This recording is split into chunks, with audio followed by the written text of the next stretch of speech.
Shabbat Shalom a todos. Temos visitantes e nós agradecemos a presença de vocês aqui. Tem gente de longe, lá de São Gabriel da Palha, que está junto conosco aqui. Louvado seja o nome do Senhor. Nós vamos orar, vamos dar início, tá bom? A ministração do ensino nesta manhã. Bendito és tu, Senhor, nosso Deus, eterno Rei do Universo. Tu és grande e poderoso e nós sabemos disso. Então nós colocamos as nossas vidas em tuas mãos e que possamos, neste dia, nesta oportunidade, aprimorar no Senhor o nosso conhecimento a seu respeito e que possamos assim estarmos mais presentes e fazendo cada vez mais e cada vez melhor a tua vontade. Bichem Yeshua HaMashiach, em nome de Jesus o Messias, assim oramos. Amém. Glória a Deus. Muito bem. Shabbat Shalom novamente a todos aqueles que estão aqui, aqueles que estão nos assistindo pela internet, aqueles que no futuro estarão nos assistindo. Que o Eterno vos abençoe. Nós vamos hoje estudar a Parashá número 14, que tem o nome de E Apareci. Encontra no livro de Êxodo, capítulo 6, versículo 2 até o capítulo 9, versículo 35. E é uma paraxá relativamente pequena, ela tem 121 versículos apenas. Mas nós não vamos falar de todos eles, apenas alguns. Então nós vamos começar, vou reler uma parte do que foi lido aqui hoje, só para poder destacar alguns pontos.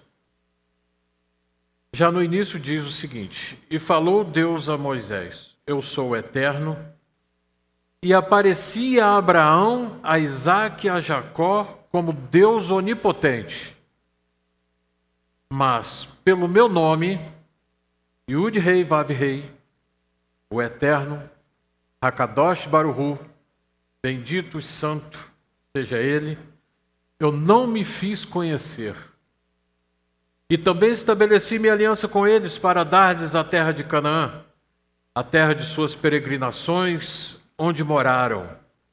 Também eu escutei o gemido dos filhos de Israel, aos quais os egípcios fazem servir, e recordei a minha aliança.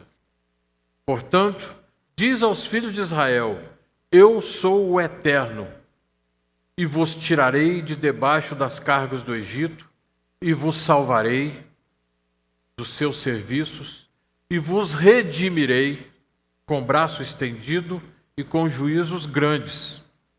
E vos tomarei por meu povo, e serei para vós Deus, e sabereis que eu sou o Eterno, vosso Deus, que vos tirará das cargas do Egito, e vos levarei à terra pela qual levantei minha mão para dá-la a Abraão, a Isaque e a Jacó, e dá-la-ei a vós por herança, diz o Eterno. Então vamos destacar alguns pontos. Nos versículos de 6 a 8, são usadas 4 expressões que indicam 4 diferentes manifestações de liberdade. Eu acredito que muitos aqui já ouviram falar disso, muitos conhecem, muitos sabem, até melhor do que eu. Mas são 4 verbos que o Senhor usou para expressar o que ele ia fazer com o povo, o que ele pretendia fazer com o povo. Diz aqui, vos tirarei da escravidão para a liberdade. Condições, eu vos darei condições de serem prósperos e bem-sucedidos. Por quê? Porque como escravo não tem perspectiva. O escravo não tem perspectiva. Ele sabe que ele vai ficar debaixo daquele jugo ali, não sabe quanto tempo, mas sabe que vai ficar, e vai ficar provavelmente até a morte.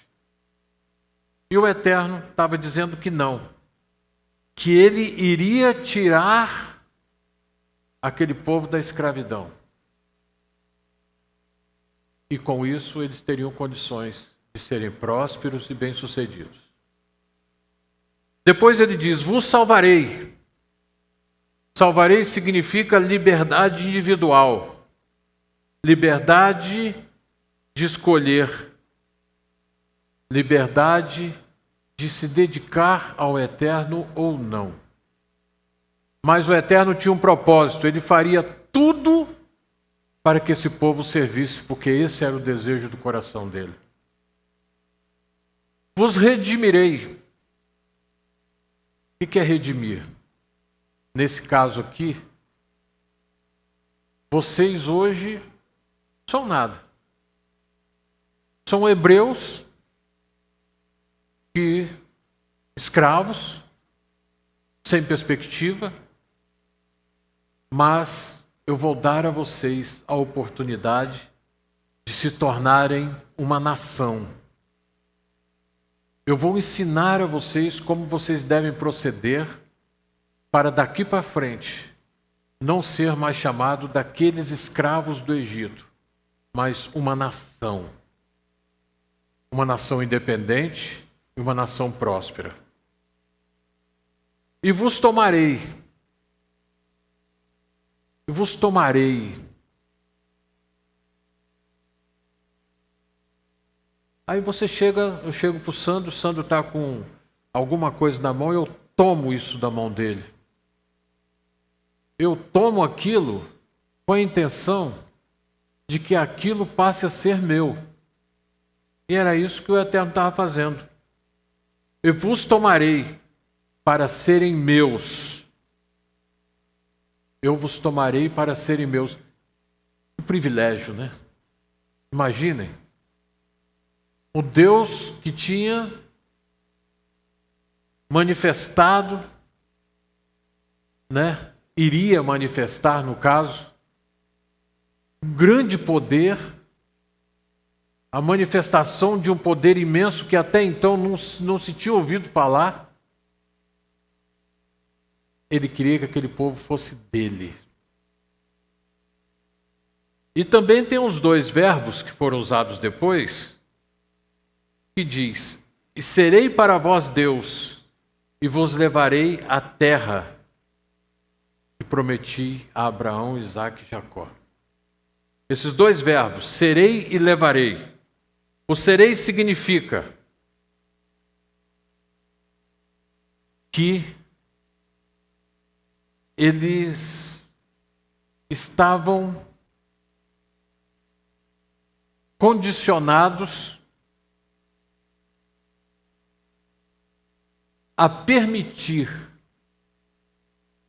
se esse Deus seria realmente o Deus deles. Quando ele diz: e eu serei para vós Deus, mas ia depender deles aceitarem ou não.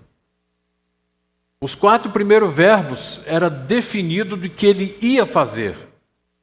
Agora esses 2 ia depender do povo querer ou não.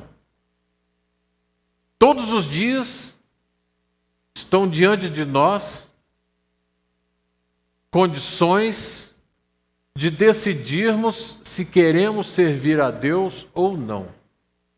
Todos os dias. Nós temos essa liberdade, né? E vos levarei. Vos levarei.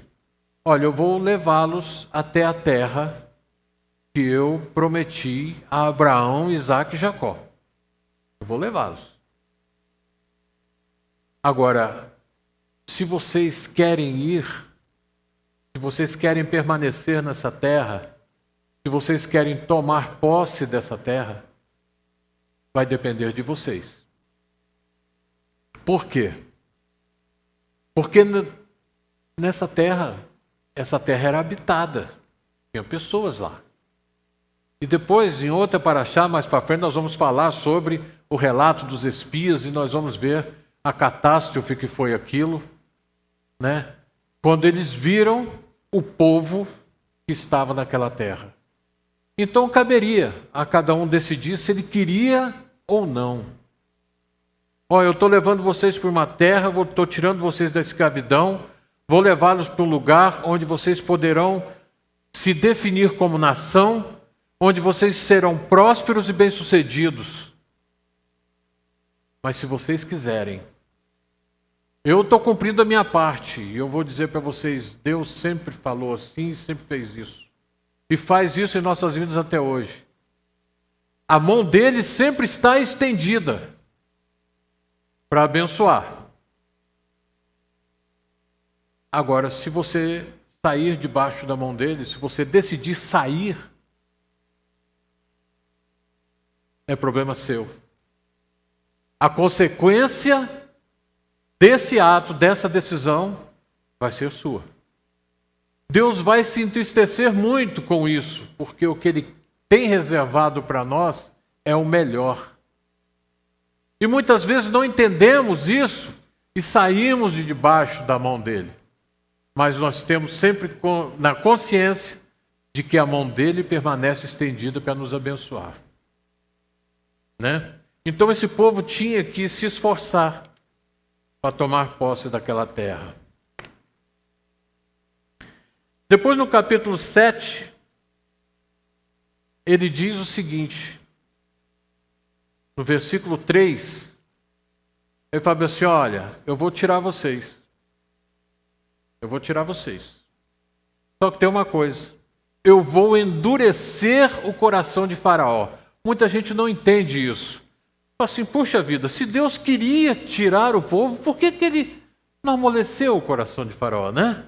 Por que Faraó não deixou ir assim de primeira?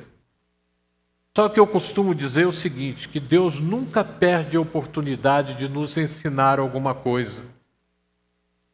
Às vezes uma criança falando conosco, Deus está nos ensinando alguma coisa. E ele endureceu o coração de Faraó.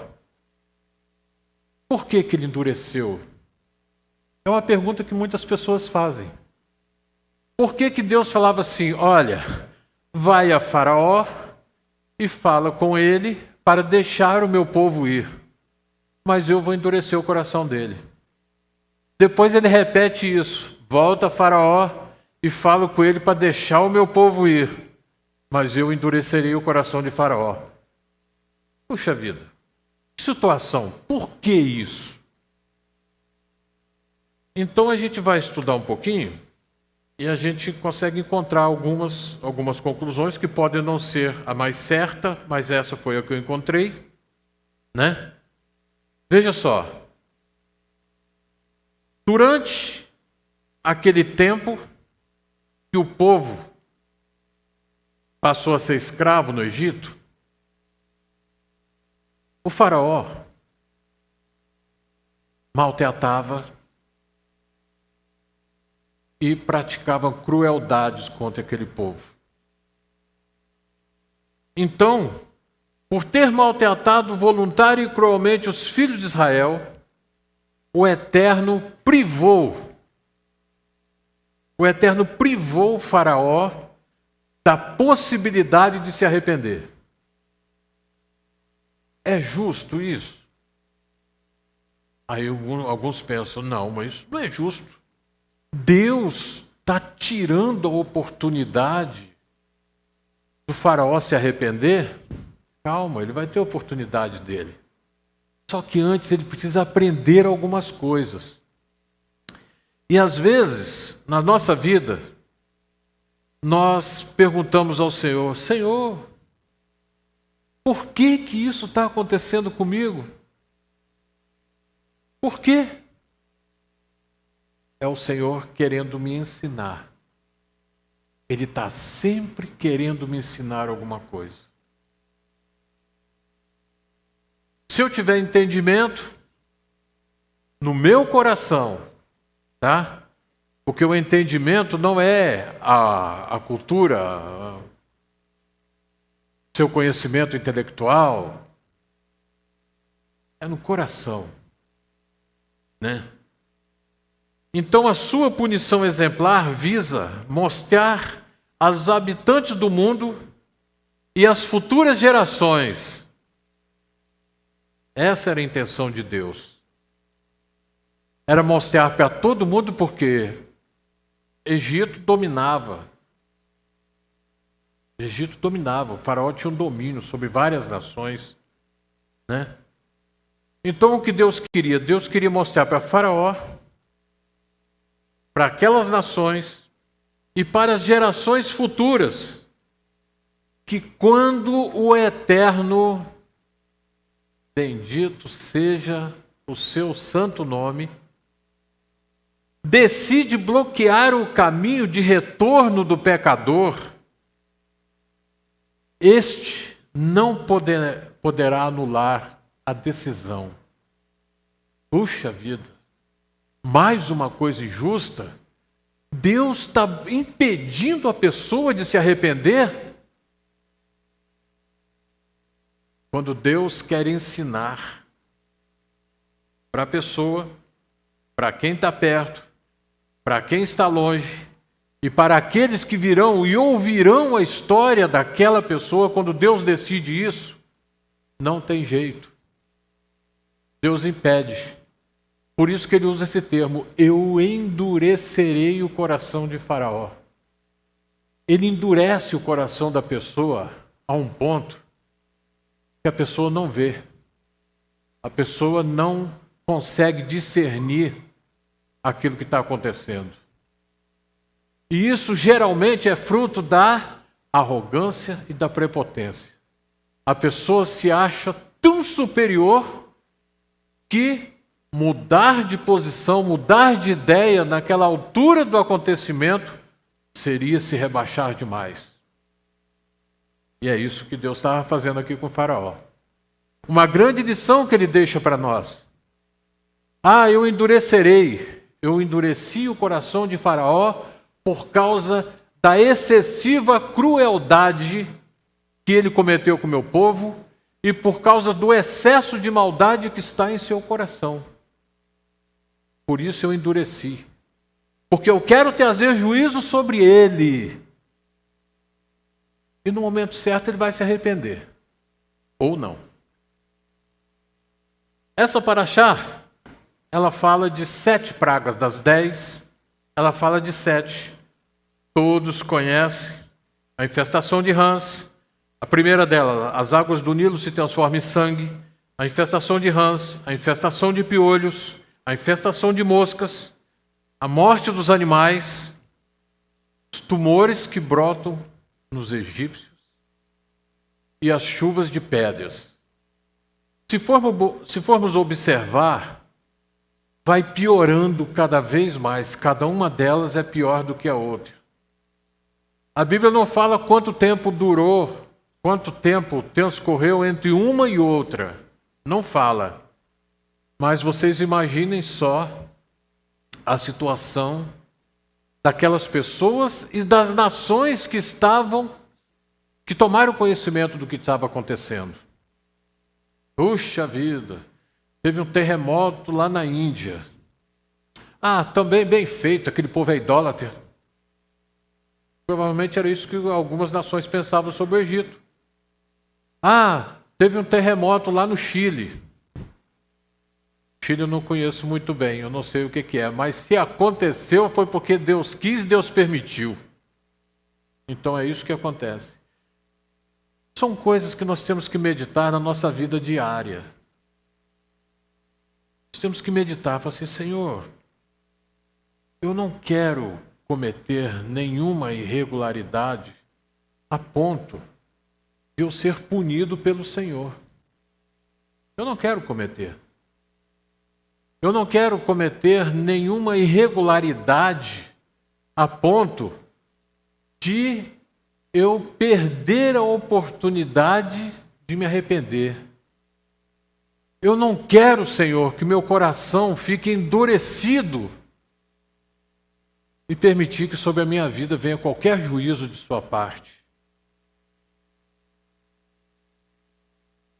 E um detalhe, todo mundo sabe disso. Todas essas pragas, tudo o que aconteceu, só aconteceu com os egípcios. O povo de Deus que estava ali era poupado de todos esses castigos. Eles só presenciavam. Puxa vida, imaginem, do seu lado acontecendo uma tragédia, uma catástrofe tremenda, e com você não acontece nada. Deus tem um propósito nisso. E era isso que Deus queria mostrar para o povo. Deus já estava preparando os egípcios para ficar sem os escravos e estava preparando os escravos para serem libertos daquela opressão que eles passavam ali. Deus esperava que todos entendessem. Deus tinha esse propósito, mas o coração de Faraó permanecia endurecido. Permanecia endurecido. O Eterno estava mostrando ao mundo e aos hebreus quem ele era e o quanto ele era poderoso. Nessa fenomenal oportunidade, o Eterno desejava que todas as nações ouvissem falar de seus feitos, assim como os hebreus. Para os hebreus, ele estava relembrando que a sua poderosa mão tinha sustentado seus pais e nunca tinha deixado eles abandonados.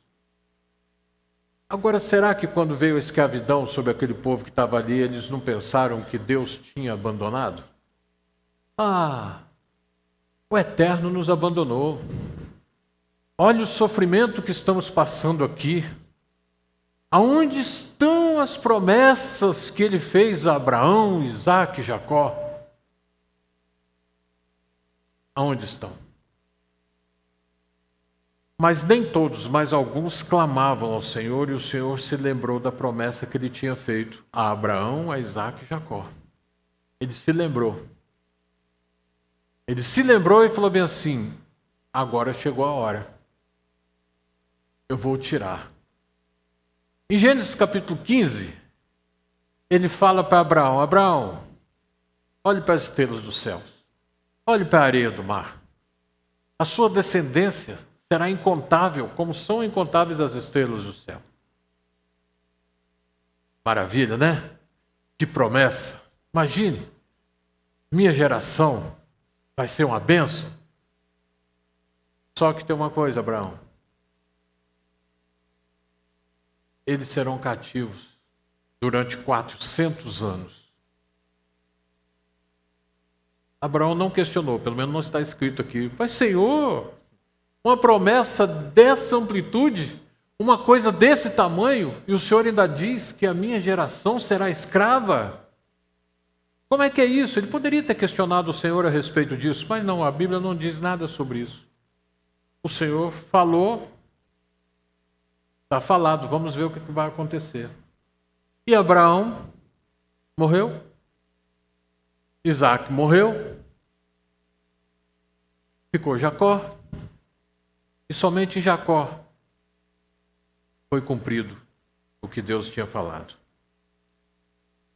O Senhor estava apresentando ao seu povo, estava se apresentando ao seu povo, e desejava ser conhecido e reconhecido por eles. Conhecido e reconhecido. Eu conheço o Maico. Conheço. Agora, quando é que eu vou reconhecer o Maico? Eu vou conhecer primeiro e depois eu vou procurar nele qualidades e defeitos que possam permitir que eu o reconheça. Esse reconhecer significa qual informação que depois eu vou passar para outras pessoas a respeito dele. Isso é o reconhecer. Eu vou reconhecer os seus valores, vou reconhecer os seus defeitos. E vamos colocar isso numa balança? Defeito de um lado, qualidade do outro? Não. Sabe por quê? Porque a partir do momento que eu reconhecer, eu vou passar a amá-lo. E quando você ama, os defeitos se tornam qualidades. Como é que isso funciona? Como é que isso funciona? Aquilo que está movendo dentro de você faz com que você mude a sua opinião sobre eles, você fortaleça a sua opinião sobre ele, a ponto de que os seus defeitos desaparecem. Eu passo a ver apenas qualidades. Então, o que Deus estava querendo mostrar para aquele povo é que é o seguinte: olha, as dificuldades que vocês passaram não é porque eu sou ruim, não é porque eu sou um Deus punitivo. Não. Aquilo dali foi para o seu crescimento, porque eu amo vocês. Vocês são os meus escolhidos. Eu quero vocês para mim. E para que vocês sejam meus, é necessário um aperfeiçoamento. Aí alguém me pergunta sobre o Maico, fala assim: e o Maico, o que você acha? Eu falo assim: gente boa demais. Olha, eu gosto daquele menino de graça. Mas ouvi dizer, eu falei assim: ih, rapaz, você ouviu dizer o quê? Deixa para lá isso aí. Deixa isso aí. Pois é, o amor cobre uma multidão de pecados. Se eu amo, e mesmo que alguém venha falar contra ele, a mim, eu vou falar assim: não. Vamos analisar, o que ele fez? Ele fez isso. Não, rapaz, isso aí pode ter sido um momento difícil que ele estava passando, mas ele não é assim. Porque eu amo. Não é isso? Foi isso. Era isso que Deus queria mostrar para esse povo. Deus queria que esse povo o amasse. O amasse. Né? E aí, mas veja só. O povo teria que conhecer a Deus. Agora imaginem só a situação. Olha o que está escrito aqui que nós lemos.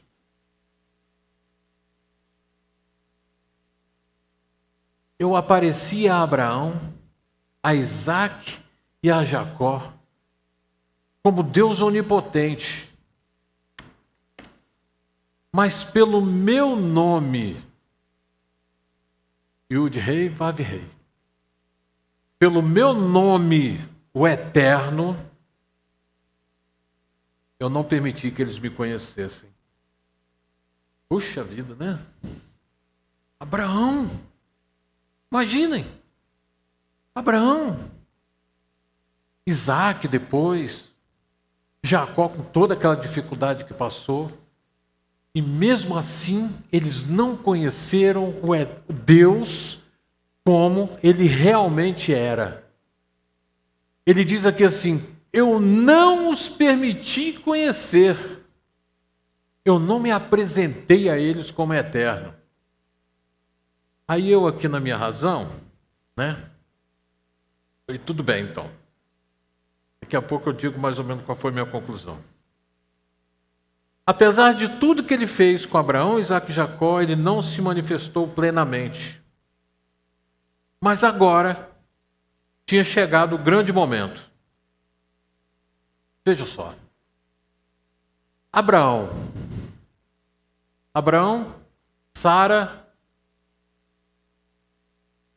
uma mala que ele levou junto, que foi o sobrinho dele, né? Estava ali, 2 pessoas. Vamos colocar assim, 2 pessoas. Depois ele chega para Isaque. Quem era? Isaque, Rebeca, Jacó. Porque a Bíblia diz que ele abominou a Esaú e amou a Jacó. Então vou colocar 3 pessoas. Depois Jacó. Jacó era ele, as esposas, 4, né? Foram 4. E os filhos. A ponto dele chegar no Egito, onde tudo isso aqui começou. 70 almas. 70 almas. Deus foi preparando esse projeto e aumentando o número de pessoas para quem ele tinha que se manifestar e de quem ele tinha que cuidar.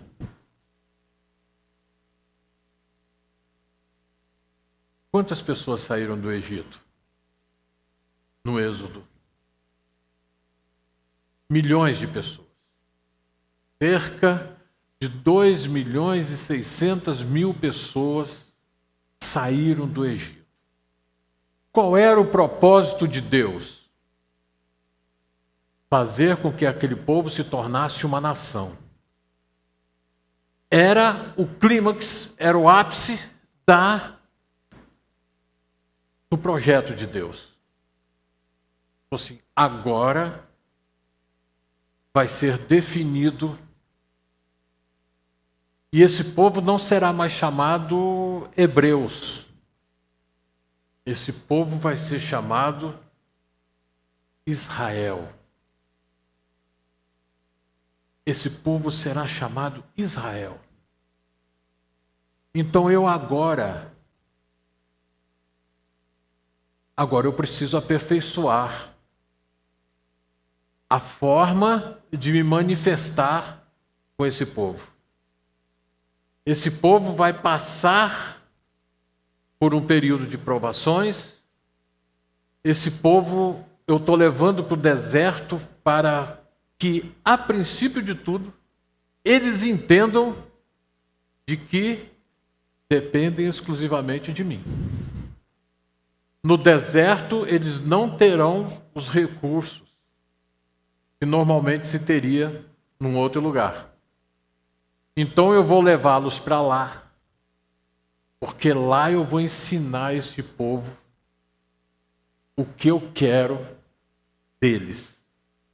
Vou ensinar para esse povo definitivamente qual é o meu projeto.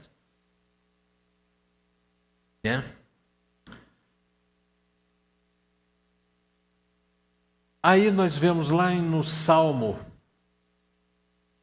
46, 10. Aquele povo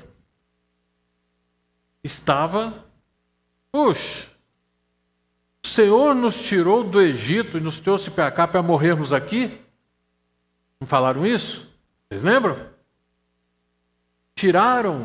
O Senhor nos tirou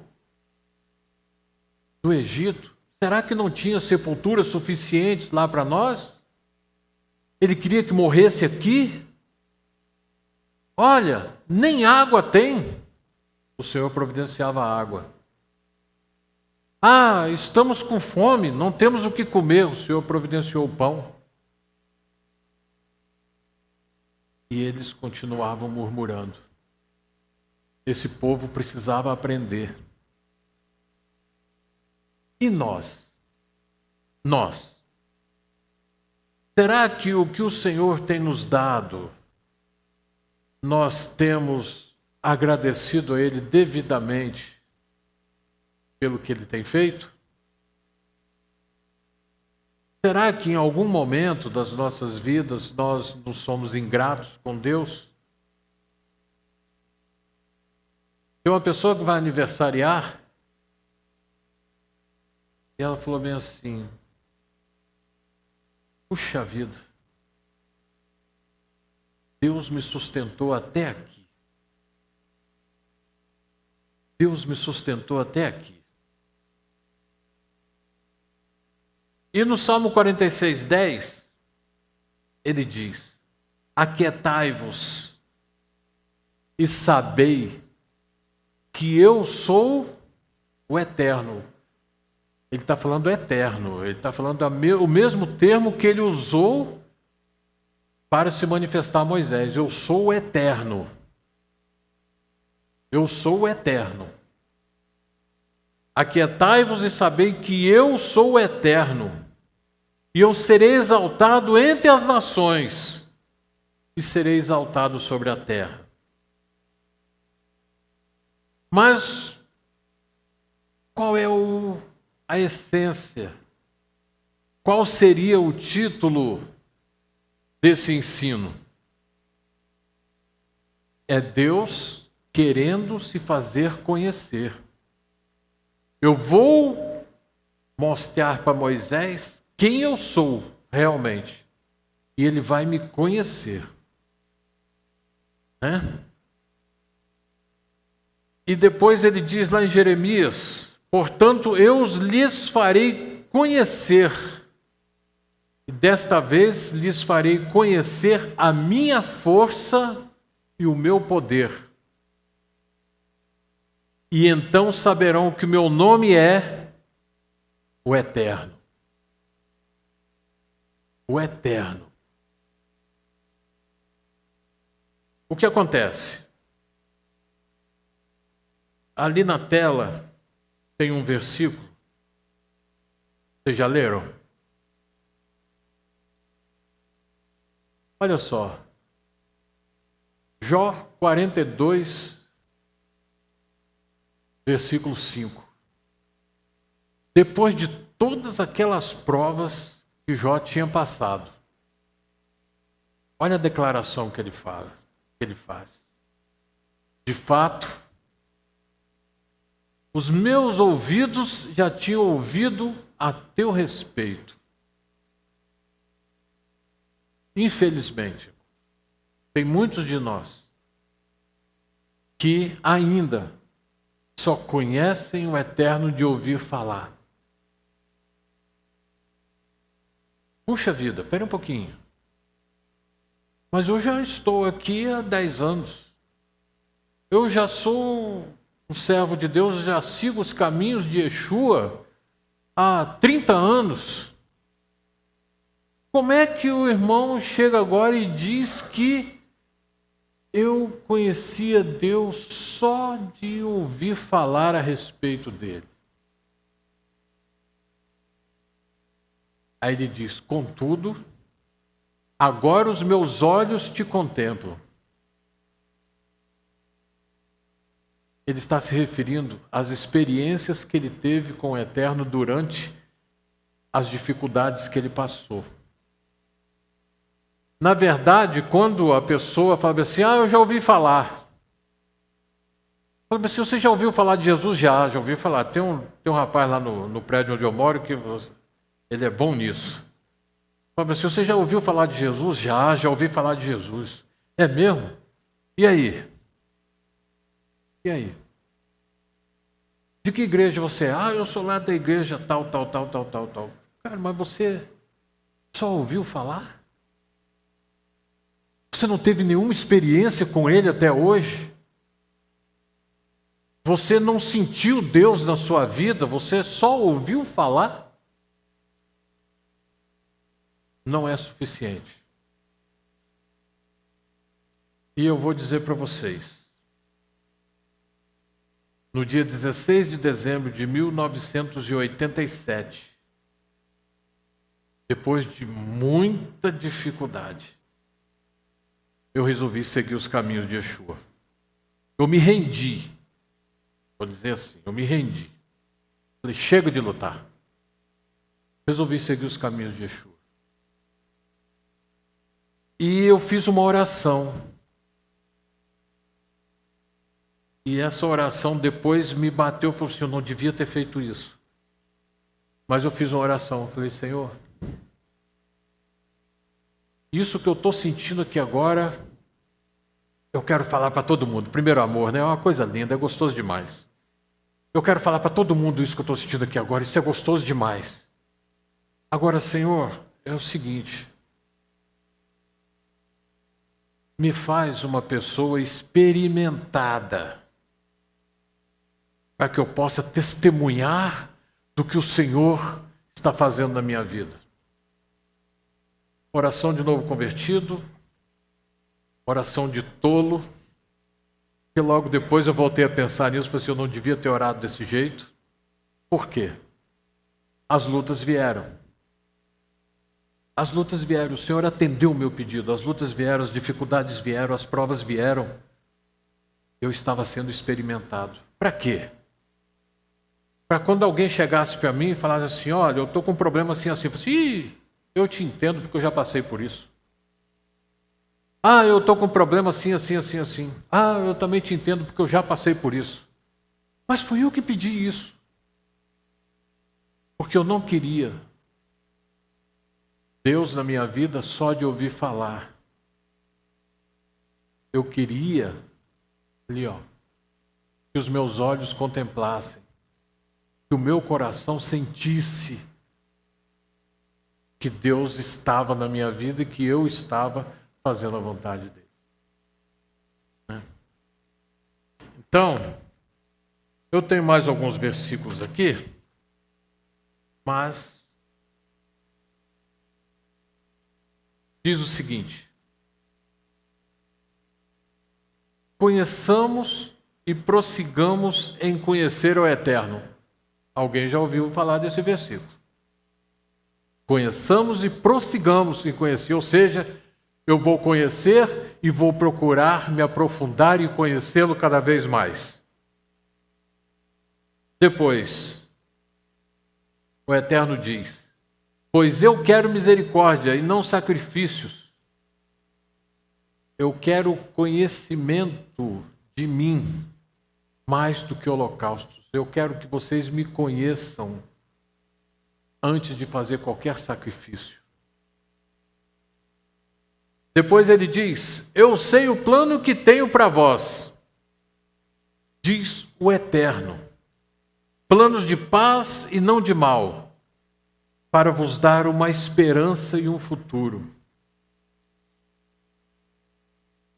Para vos dar esperança e um futuro. A esperança de que enquanto vivermos, nós vamos poder desfrutar das bênçãos de Deus em nossas vidas, as bênçãos do Eterno em nossas vidas. E o futuro? A ressurreição, o mundo vindouro, a recompensa por termos servido ao Senhor. E depois, Shaul Hachalia, Rabino Paulo diz: tenho por certo isto mesmo, que aquele que em vós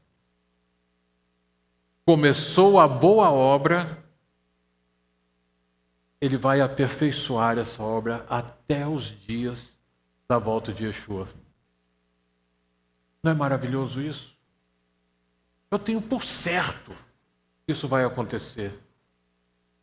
Eu tenho por certo. Ele vai aperfeiçoar essa obra até no dia da manifestação de Yeshua. E quando tivermos os nossos corpos transformados, nós vamos alcançar o quê? A estatura de varão perfeito, nós seremos iguais a ele.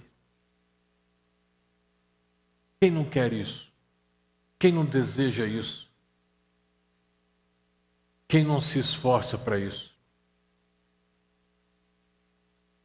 E depois em Gálatas 3:29, que é um versículo favorito, se sois de Yeshua, se sois de Cristo,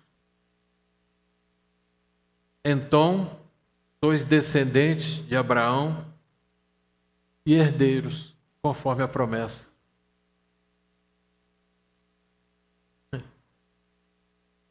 É maravilhoso isso. Essa oportunidade que o Eterno disponibiliza para cada um de nós, todos os dias. Quando acordamos, nós falamos: graças ao Eterno, eu vou viver mais um dia. E quando nós vamos nos deitar, graças ao Eterno, eu vivi mais um dia. Não é mesmo? Louvado seja o nome do Senhor. Só para vocês anotarem depois, Romanos capítulo 4, versículo 11, só para vocês lerem depois. mas eu tenho certeza absoluta de que essa palavra não vai se cumprir no nosso meio. Tá? Romanos, capítulo 4, versículo 11. Isso não vai se cumprir. Aí depois vocês leiam. Bem? Vamos colocar de pé, vamos orar. Agradeço a atenção de vocês. Que o Eterno continue aperfeiçoando essa boa obra que Ele começou na vida de cada um aqui. Não estamos aqui por acaso. Não estamos aqui só por estar. Podem ter certeza absoluta que se você está aqui, foi porque Deus proporcionou condições, porque Ele quer que você esteja. Bem? Antes da gente orar, eu queria chamar o Michael aqui. Me ajuda aqui, meu filho. Me ajuda. Eu estou com uma empreitada aqui. A comunidade quer te dar um presente. Você aniversariou essa semana. Tá bom? Que Deus abençoe. Professor da casa, né? Que o Senhor tenha abençoado e nós estamos juntos. Você acha que eu vou deixar de graça? Então, o que acontece? Romanos, capítulo 4, 11. Esse aqui é um que está se esforçando para que esse versículo não se cumpra na vida desse povo que está aqui. Bem? Deus abençoe. A bênção. Para não ficar de graça. Amém, irmãos? יברכך אדוני וישמרך, יאר אדוני פניו אליך ויחונך, יישא אדוני פניו אליך וישם לך שלום. Amen.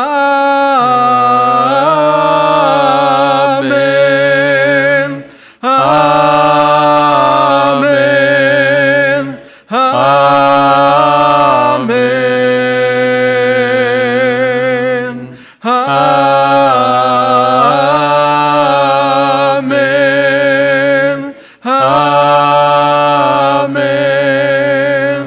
Amen. Amen.